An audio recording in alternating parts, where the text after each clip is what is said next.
do about light at night on an archaeology project. This can be kind of a difficult situation, kind of a bummer sometimes. Like, how do you illuminate your area after the sun goes down? And we're talking, we're camping way out in the boonies, working on archaeology. Maybe we're living in a tent, maybe we're living in a hammock, or even sometimes we might even be living in town, but we're in some sort of basic structure that, yes, has a roof, but no, doesn't have any electricity. So you want to kind of be able to illuminate your area with some sort of flashlight-ish device that isn't too heavy, that doesn't run out of batteries too fast. And I dealt with this and went through a couple phases over the years until I arrived at where I am today. So first, of course, I would use flashlights. And flashlights are okay as you're walking around, like if you have to walk somewhere at night, because it'll illuminate in front of you. But they're not very good when you just need to kind of illuminate your area, right? Your zone.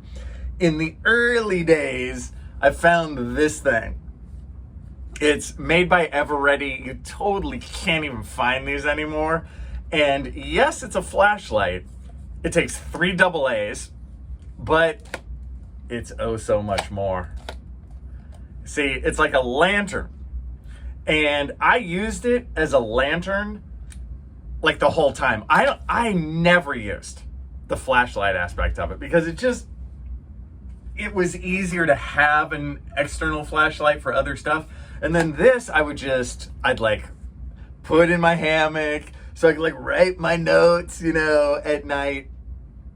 And it worked great. Now, because it had AA's, it did run low over time. You could get out of this, I don't know, maybe 8 hours, but that would equal to kind of like a couple nights of illumination before you're kind of like, whoa, need some more batteries. But I mean, I use this thing to death. You can see that, like, I still got my initials on this. Kind of initial everything on an archaeology project so you don't lose it. Several of us bought these because everyone dug them. It doesn't work anymore. I've been trying to fix it just for laughs. It does not take an LED bulb. It takes the old school bulbs, which does give it kind of a amber light, which is nice. You guys know what I mean. Sometimes the LEDs are like really harsh. And I miss it. It's funny, just even like messing with it, it's almost like tactile memory. I just remember how to use it, I spent so long with this. I could not find anything to replace it until I did. And I found this about 3 months ago, made by Energizer. And you can find this thing on Amazon. You can find it in a bunch of different locations. It's always called like some version of the Energizer lantern LED camping flashlight. Those words are always there, but sometimes they're in different, a different lineup. It'll be like the Energizer camping lantern LED flashlight, But it's not a flashlight, it is a lantern. And I mean, look at it. You can even kind of do that. Hello? Is anybody there? It's the crypt keeper. You know what I mean? Just holding it and messing with it is cool. It takes 3D batteries, but it can also take 3 AA's. This thing, really works well. It has an LED light. It is that harsher white light, while this one has the more amber light, but because it's LED, it takes a lot less energy and it lasts a lot longer. How do I know this works? I've only had it like 3 months. Luckily for me, I bought this before the fires in Los Angeles and this kind of stuff. Now, where I live, we were very lucky that there were no fires in our area, but our power got turned off for a couple days. And I was like, hey, I think I got that lantern thing I just bought. Let's try it out. And I gotta say, just putting this like on a table and leaving it there, just turn it on, leave it there. In terms of illuminating your general space, right? Kind of illuminating your general area, I was really impressed. It's got 4 settings, which is kind of like full on. And I found full on to be sometimes almost too much, which, dude, that never happens. You actually have too much light. I left it at the second setting, which is really kind of, it feels like it's like 2/3 power. And it's like this nice in between in terms of, hey, I can still see what I'm doing. It still illuminates everything, but it feels like, oh, the battery is going to last a little bit longer. Then it has like this really low power mode. I don't even know if you can see it, but this really low power mode that basically just shows you where it is. And if you're in a real dark situation, your eyes will adjust and it can give you like a really dim glow, almost like a nightlight. And then obviously off. It also has a little plug-in USB to like charge your phone. I've tried this a little bit.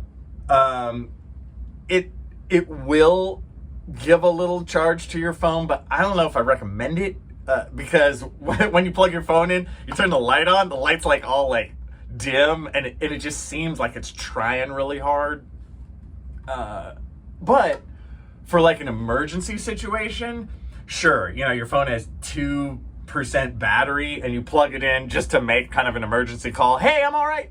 And that's it. I think it'd be cool for that. I would not buy this and think like, oh, I'm just going to charge all my devices at home off these 3D batteries. I wouldn't do that, but I would really consider it for just kind of illuminating your general area. I was really impressed. For Archaeology, the only downside for this is its physical size. Look at the old one, look at the new one, right? It's like a lot bigger and it is heavier. And in terms of putting it in your backpack, oh, it's on the edge. But I swear I would consider it because even though it's heavy, and honestly a flashlight with like 2 D cells is pretty heavy too. It provides that kind of X factor of positivity. And what I mean by that is if you're in the middle of nowhere at night, in the jungle, at home with no power, whatever, it gives you that nice light where it really helps you feel in control. You can actually really do work with it next to you. I mean, filling out notes and stuff is no problem.